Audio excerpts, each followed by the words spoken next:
Muito obrigado, Sr. Presidente. Permita-me que, no final desta longa sessão, mas também ao fim de todos estes meses, cumprimentar o Sr. Presidente pela direção dos trabalhos e, na sua pessoa, cumprimentar todas as senhoras e senhores deputados que integraram esta comissão, seja na qualidade de efetivos ou de suplentes. Um cumprimento também muito especial dirigido às senhoras e senhores jornalistas que nos acompanharam ao longo destes meses e que naturalmente foram dando conta daquilo que aqui se passou, ajudando naturalmente a que os portugueses pudessem também eles acompanhar a problemática desta temática.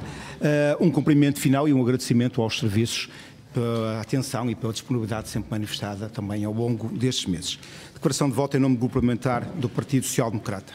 Foi o anterior governo do PSD-CDS-PP quem, pela primeira vez, colocou a temática das rendas excessivas no centro das preocupações governativas e apontou para a necessidade de aplicação de medidas corretivas. Foi o anterior governo do PSD-CDS-PP quem, pela primeira vez, definiu e aplicou, sem instabilidade social para o setor, medidas corretivas que, de acordo com os dados contabilizados pela ERSE, executados até 2017 e projetados até 2020, mas que sabemos se prolongam para além daquele prazo, equivalem a cortes no montante global de 2.048 milhões de euros, dos quais 718 milhões de euros com impacto direto e negativo na EDP.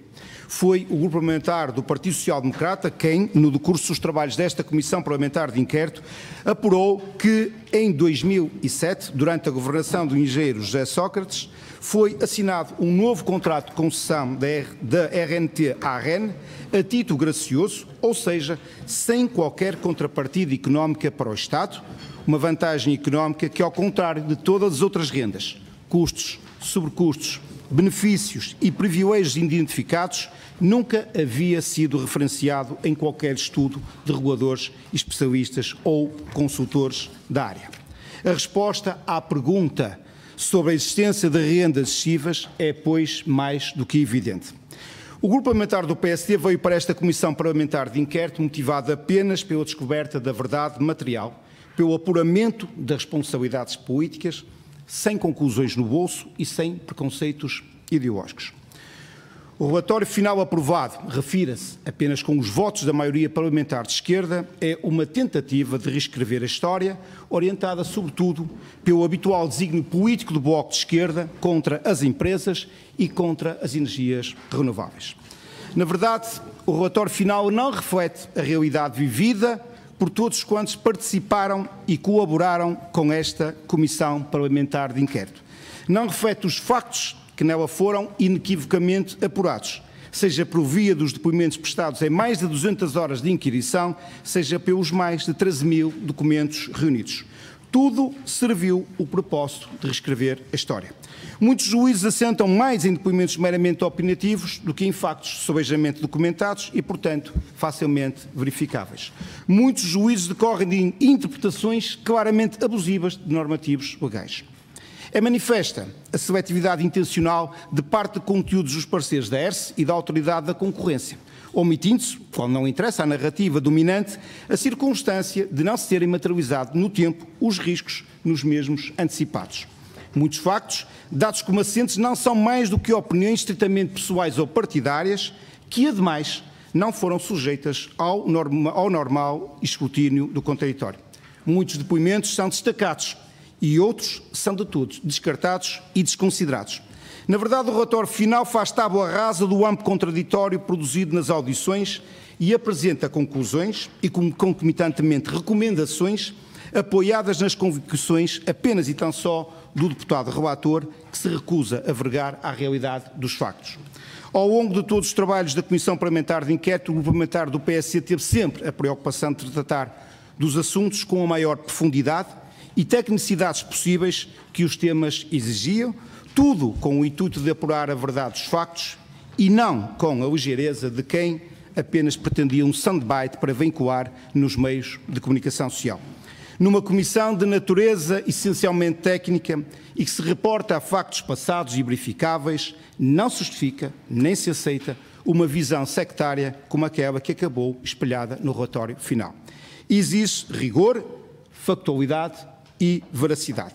Nesse sentido, apresentámos à proposta final do relatório mais de 400 e meia de propostas, com as quais se pretendia afastar a visão excessivamente ideológica do Sr. Deputado Relator sobre os temas de energia, contextualizar algumas conclusões, colmatar omissões, corrigir deficiências e eliminar inverdades.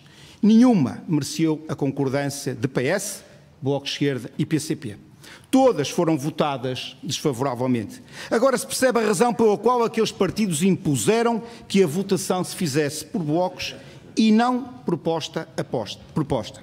Tudo fora combinado, tudo fora previamente acordado entre aqueles partidos em nome de um interesse político de ocasião.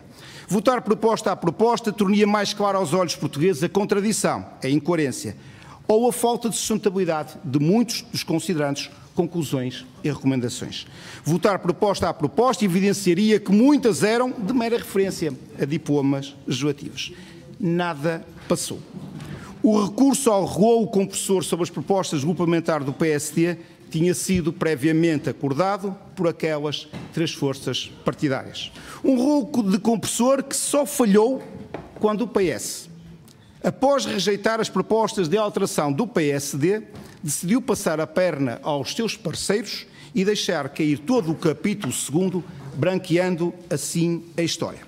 Com tudo isto, o setor da energia sai prejudicada, a instabilidade no setor aumenta, a credibilidade do Estado degrada-se, a condição de investimento estrangeiro no país piora, o cumprimento das metas do Plano Nacional de Energia e Clima 2030 e os objetivos do RNC 2050 podem ser postos em causa. O país, os portugueses, ganhariam muito se a verdade não tivesse sido atropelada.